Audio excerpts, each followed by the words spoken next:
The following is a presentation of the Belly Up Sports Media Network.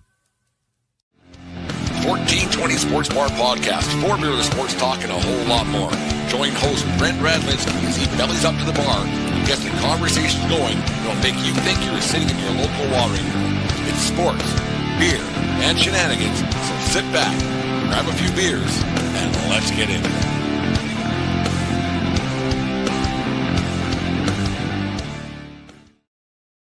The 1420 Sports Bar Podcast, for beer, sports talk, and a whole lot more for this 30th day of November 2025. Today's show, as always, brought to you by SeatGeek.com, the SeatGeek app. Use promo code 1420SEAT. That's 1420SEAT at SeatGeek.com today and save yourself $20 on your first purchase. Remember, we are part of the Belly Up Media Network. Go to bellyupsports.com for all their great articles that I put one up there today. It should be up later on a little bit on yesterday's show that we talked about Steinbrenner and spending and everything else, and a bunch of other stuff we talked about too, so it's all up there. And thank you, everybody who's been watching the show and subscribing and all that stuff. And subscribe to the YouTube channel today as well if you haven't, if you're listening to the podcast form. And to let people know to listen to the 1420 podcast wherever it is you get your podcast. They might actually enjoy it, and it helps the ratings and all that stuff. Word of mouth is the best way to get this thing out there. You can put everything you want on social media, but if you're not following me on social media, then you don't get to see it. And we're still going through that debacle. I lost my case with Twitter or X or whatever. I couldn't prove that it was me on my account, so they deleted it. They closed the case, so the old Twitter account with the 3,800 followers is gone. So make sure you help us get that back up and going again. Anyways, to I think we're up to 400 again or whatever it is. But it's a far cry from the 3,800 that we were at prior to getting hacked by the Russian bots or whatever it might have been. Anyways, American Thanksgiving came and went. Well, today's the official wrap up, I guess, with Sunday in the NFL football, but it's usually the marker for Canadian hockey teams or hockey teams in general, where you sit and what you're going to do for the rest of your season. If you're going to be buyers or sellers or go for it, or what you're going to do. Usually teams that are in a playoff spot at this point of the season, they're usually in it for the long haul, in it for good. There are outliers, like I said before. St. Louis Blues come to mind. 2019 won themselves a Stanley Cup, first in their franchise history, and they came out of nowhere on New Year's Day thanks to Laura Branigan's song Gloria, if you remember that, going back to that 2019 team. It's still a great tune. She's a bit hailed out in the video, but it's a great song anyways. But anyways, there's only one Canadian team in the playoffs as of right now, and that's the Montreal Canadiens. Ottawa Senators are just on the outside looking in. Toronto's on the outside. Edmonton's on the outside. Winnipeg, Calgary, Vancouver, Edmonton, they're all on the outside looking in, and it's not really a surprise that it is that way, or is it? People always talk about the reasons why the Canadian team hasn't won the Stanley Cup since 1993, and it is quite surprising. 32 years going on 33 now, going. Some don't think one's going to happen this year. But is it taxes? Is it the weather? Is it the pressure cooker that is that playing in Canadian market? What is the issue that Canadian teams can't just get over the hump, and they're struggling this year mightily right across the board? It seems. I don't think Montreal is going to be sticking around for whatever reason. I just don't think they got the jam to keep it going. But at Edmonton, they should get around because they can outbattle their goaltending woes. Skinner ended up getting a shutout yesterday against Seattle somehow, which is quite un-Skinner, like obviously that we've been talking about him for the last few weeks here in the 1420 Sports Bar Podcast. But what is the issue that going on with why a Canadian team can't seem to get over the hump? Been to the finals twice in the last couple of years with the Oilers, losing in 7-6, I think it was, or 7-7. I can't remember. It doesn't much matter. A loss. You lose in 4, you lose in 7, you still lost. Right? You still lost. It doesn't much matter. Oh, we're so close. Close only counts horseshoes, hand grenades, and darts, I think. I don't even know. But you wonder what the problem is. Is it the tax situation? As you know, Canadian tax dollars are high. Florida and Texas both have no tax income taxes. But then you look at California's got a high income tax rate, and they won 2 Stanley Cups back in the early 2010s. So is that the situation? Everybody's paid in American dollars, not like it used to be where you guys played in Canada. They had to play in Canadian dollars. So that's not the deal. These guys are making more than enough money. But is it the tax situation that gets these teams over the hump? That it might be. But you look at Colorado right now. They're a tax state, and they only have one loss so far, and that's a juggernaut of a team. 16-1-5, I think they are. They won again yesterday. They're flying like that. McKinnon is.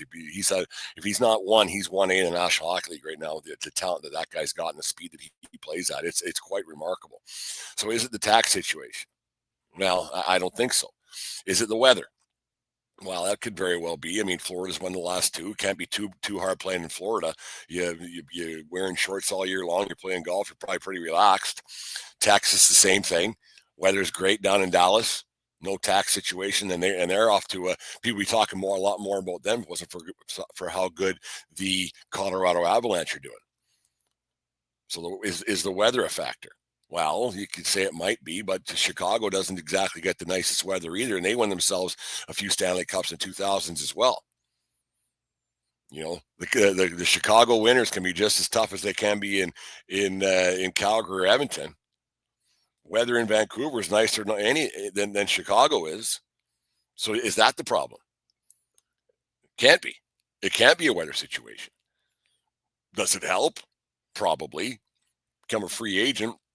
You're going to get $8 million here, $8 million there. Where are you going? Well, makes it a little bit easier. Where's your wife from? Where's your wife want to go? Does that factor into the equation? Very well could. Is it the pressure cooker that playing a Canadian market is a little bit tougher? It is. Like let's not sugarcoat this. It's a lot tougher to play in front of the big media and then the fans and everything else. That the expectations might be a little bit higher. Hockey teams in some of these other cities, like in Dallas, the Stars are probably fourth or fifth on the list of what the media talks about. You got the almighty Cowboys that get talked about all year long, no matter what. College football, the Mavericks, the whoever, the high school football, maybe. How big football is down in the state of Texas, especially in around Dallas. So they can just play the game and not worry about the media. Talk to 2 or 3 people. Don't probably even have to go on TV. They lose. It's a 20-second clip on the local television station. It's done. Doesn't even hit Sports Center. Baseball barely hits Sports Center anymore, especially this time of year with football going on. Dallas gets they can just play the game and be done with it. Go into wherever with millions of dollars in the bank, go and have a good time. That probably has a lot to do with it. Because no matter what an athlete can say that they don't pay attention, they're full of it. People listen, people hear, people have feelings, no matter what. Is that the biggest that the biggest problem? You look at what the Toronto Maple Leafs go through here, and I'm not giving these guys are softer than baby crap. I'm not giving these guys a free pass for crying about having to talk to media or having to put up with the media and I don't want to say abuse. I'm not giving these guys a pass by any means, but it's probably pretty tough. You go on a 2 or 3 or 4 game losing streak, and all of a sudden everybody's getting fired. Everybody's getting traded. They're having diatribes for days about on Overdrive or on the Fan 590 or 960 about every hockey team right across the country. No matter what, it's right in front of you. The questions are a little bit harder. Hockey's a religion around here. Everybody wants to know why. Why you're not winning. Why? Like, what's this guy doing? Bench this guy. Trade this guy. Release this guy. They don't get that kind of response in Florida. Just go out and play. You know, even when things are going good. When things are going good, players are finding a way to get out of Canada. You look at Johnny Gaudreau, God rest his soul, and Matthew Tkachuk. They were flying in Calgary. They had all kinds of momentum going. They just won a playoff round that year. Things were going really well for them. And they both said, I'm out. I'm out. Trade me now because you might as well get something for me because I'm not re-signing here. I'm leaving. Goudreau said it was to be closer to his family. Tkachuk just wanted out. He said, I'm not sticking around Calgary. I am out. He ended up in Florida, won 2 Stanley Cups. Is that the problem? Is it just the media scrutiny and the fan scrutiny these guys are under? But on the other hand, these guys are treated like absolute gods, no matter what Canadian city that they're in. They can do no wrong. They can get pictures and autographs and free meals and on and on and on it goes. You got to eat a little shit to make the gravy taste good sometimes. So I don't know if that's the problem. I don't know if it's just a Canadian team hasn't won in 32 years. There's 31 other teams that don't win every year. Is it just the law of averages? Is it just the law of averages that a Canadian team hasn't won a Stanley Cup? Maybe that's just what it is. Luck runs out sometimes. The puck doesn't bounce your way sometimes. Goaltender gets hot. But you're telling me a goaltender hasn't got hot in 32 years? Is it bad luck? What was it, 2002 when the Oilers went to the finals? They were Dwayne Rollison away, or it's 2006. I can't remember. So long ago. Or was it that year? 2006 when the Oilers went to the finals. They were a Dwayne Rollison injury away from winning the Stanley Cup. Dwayne Rollison. If they don't put Ty Conklin in for that one period, way back when, Ty Conklin, an American goaltender, and they would have went with Juicy Markkinen instead after Rollison got hurt, the Oilers probably win a Stanley Cup against the Carolina Hurricanes. You go back to that 2004 team, I think it was, with the Flames. The Red Mile, and that all started. Flags all over, all like Canada against it was us against them. 2004. So that's 21 years ago. If instant replay was a thing back then, the Calgary Flames win a Stanley Cup. And that drought ends after 11 years. So we aren't talking about this. That Jelena goal, I think it was Jelena, the puck was clearly across the line on Happy Boolin. Clearly across the line. But because there was no instant replay, it wasn't. So was it just bad luck? Is it bad timing? That's a good song by Blue Rodeo, actually. Bad timing. Quite like that song. I listened to that one a little bit today. But is it just that? Or is it all the above? Is it just a conglomeration of everything that a team hasn't won? And should there be panic? I don't think there should be panic. Would you rather a team from Canada won? I don't think it bothers me a whole bunch. I mean, I'll jump on the bandwagon. Or will I? If the Ottawa Senators are in the Cup final, I don't care. The Senators are like we're talking about irrelevant franchise, and I hate to hack on a Canadian franchise, but there isn't many more irrelevant franchises than the Ottawa Senators. Really, I could care. Like I don't care if the Senators are in the finals. It's not going to change my viewership. Will I watch it? I watch the finals no matter who's in it. But I couldn't name you 5 Ottawa Senators. So that's not going to change my viewing of anything. Montreal, they went to the finals in that COVID year 21, I think it was. Didn't care. Well, hey, right on. I didn't care.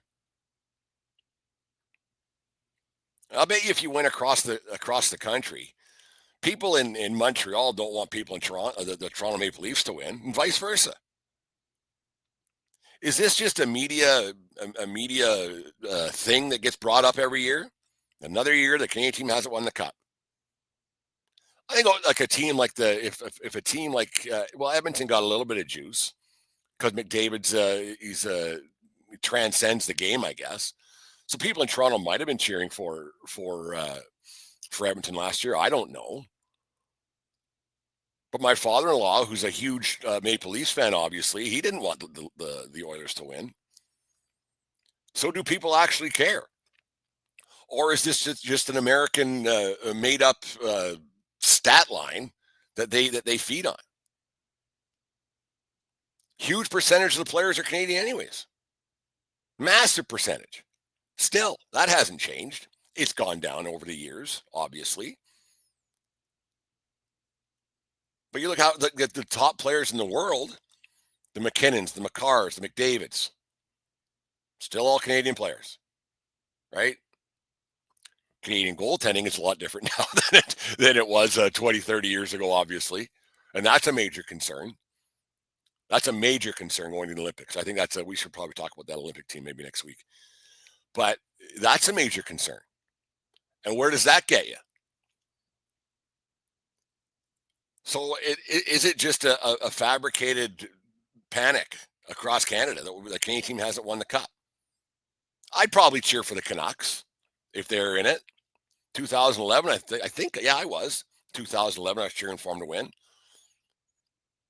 You know, my sister and brother are out there in BC now, so and on the coast. My sister's kind of turned into a Canucks fan. But if the Jets were to go, yeah, I'd probably cheer for the Jets. I got my family. Dad's originally from Manitoba, so that might pull me in. But I don't have any emotional ties to those teams. It's not like it's a Canadian baseball team hasn't won the World Series since '93. Is that concerning? No, because there's only one. But I only cheer for one. If there was 3 or 4 baseball teams in Canada, I wouldn't be hoping that one of them won. I think one's the limit for me. I don't care. Would it be fun? Maybe. But there isn't city to city to province. You don't see a whole bunch of Senator fans walking around Lethbridge. You don't see a bunch of Jets fans walking around Lethbridge. You don't see a bunch. You see Flames fans and Oilers fans, Leafs fans, a smattering of Montreal Canadian fans. But I don't think the sports bar is going to be packed if the Senators or the Jets are in the finals. I think the whole thing gets blown out of proportion immensely about the lack of a Stanley Cup. Is there a reason why it hasn't happened? Yeah. But I don't think people care that much. People care more so that their team hasn't won, if you're a Flames fan, an Oilers fan, or wherever it might be. Do people in New York care that a New York team hasn't won the Cup? And I'm not talking about New Jersey, because they've won a few. Like, do people in New York really, are they upset that the Islanders haven't won one? Or the Rangers haven't won one? Probably more so than that. You know, are people upset that these teams in the Sun Belt that they're winning Stanley Cups? Yeah, it's more of a jealousy thing than anything, probably. But the reasoning behind it just doesn't really. I don't think it has anything to do with anything but a conglomerate of a number of things. That number of things could be any number of factors. Is it pressure? Probably that might be the biggest thing. That might be the biggest thing. That kind of, if it is pressure, it kind of goes to show how soft today's athlete is. These kids are born in front of cameras now. They're around cameras nonstop since the day they were 5 years old. Games are streamed now for 6-year-olds. Interviews, player signings, it's disgusting, but these kids are used to it, I think. Or unless the scrutiny is just too much for these guys who live in a bubble. That could very well be it. Because the scrutiny is high in Toronto. It's very high in Calgary. It's very high in Edmonton. It's very high in Vancouver. I'm sure it's the same way in Winnipeg. So maybe that is it. Maybe that is the biggest reason that these guys are just, overall, they're just softer than baby crap and can't take it. But you know what? Here's that. Winning. If you win, and I've said this 1,000 times on this podcast and other shows I've been on, if you win, they're changing school names to yours. They're changing street names. All of it. You never buy a meal again in your life if you win. So maybe they're just soft. Maybe players who play for these Canadian teams are just a little bit softer than anybody else, and the scrutiny's a little bit higher. Could it be that maybe these Canadian franchises, they have too many cooks in the kitchen, too many smartest guys in the room? They know how to change a team. They can fix a team, and then the panic button hits when the team doesn't win. They don't stay the course. They don't rebuild. They just keep regrouping to the same crap that we get every year. Make the playoffs, lose. Make the playoffs, losing around. Win around, that's it. Because they don't stay the course. They don't retool. They just regroup. Sometimes, and because the fan bases want to win every year, which is unrealistic, than just being competitive, they just don't do it. And maybe that's the problem. They listen to fan bases too much. They listen to all the other crap too much. They listen to the media too much. I've said it. I think I've said it before. Like, you see how many trades get done through the fan bases and through the media, where the shiny new toy has to end up in Toronto or Calgary or Edmonton or Vancouver. Hey, this guy's available. All of a sudden, he's just there. Do Elliot Friedman and 31 Thoughts or 32 Thoughts, sorry. How many things do they just spitball out there on a daily basis? And then sometimes these things magically happen. I was having a conversation with Mom yesterday about the Leafs, and she asked me what the problem was. And I said, well, they have a bunch of guys, soft. Like, you look at a guy like Max Domi, who's bounced around the league for a long time, and I think Max Domi is still in the league because his last name's Domi.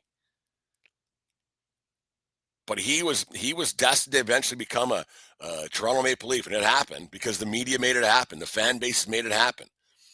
He was a decent junior player in London. But should he have had a career this long? But he ends up in Toronto because that's where his dad was a legend. So do these teams just get made by the media? Do these teams get made by the fan bases? Do the ownership groups and the management groups, do they listen to these guys too much? Are the fan bases so fanatical that they make up these wild trade demands, and then they do kind of magically happen? Not all the time, but in general, they do happen. So is it because the fan bases are so crazed and so invested in it? Is that the reason why Canadian teams never win a Stanley Cup? Is that the reason? I don't have the answers right now. I really don't. But that very well could be the reason.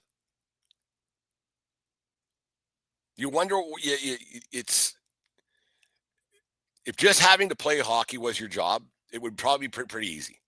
But everything else going around you probably makes it a little bit tough.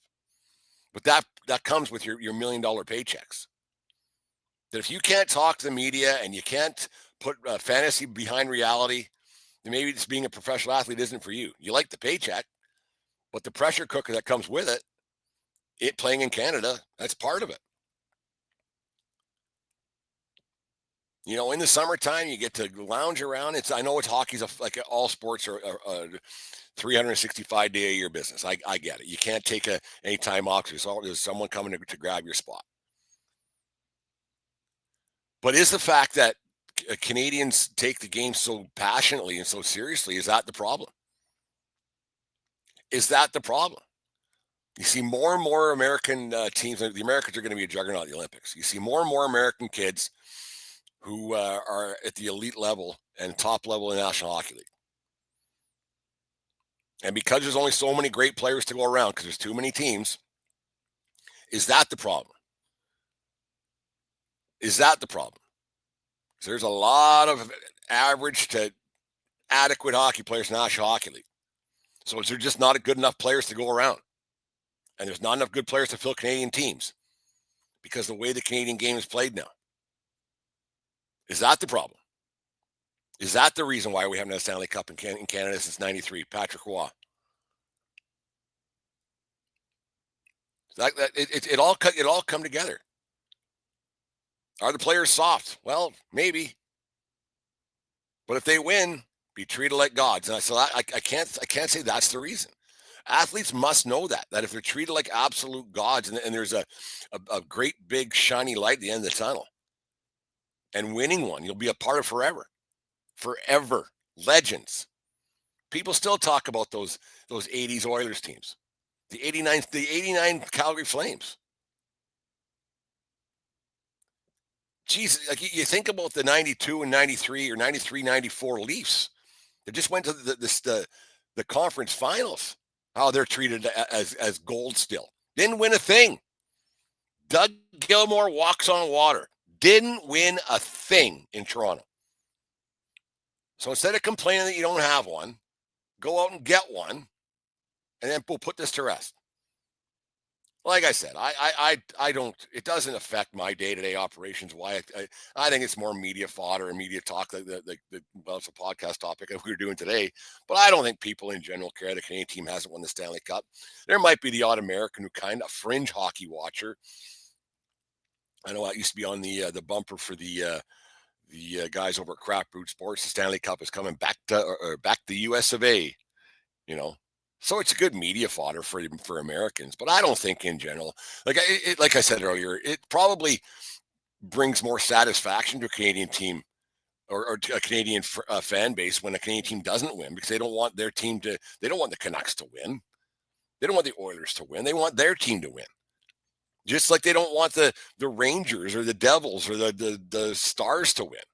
Most people they turn it off after their team's out. They turn it off. They don't care. They'll watch because you're supposed to, but that's about it. Anyways, that's segment 1 of the 1420 Sports Bar podcast. 4 Beer Sports Talk and a whole lot more. Brought to you by SeatGeek.com, the SeatGeek app. Use promo code 1420SEAT and save yourself $20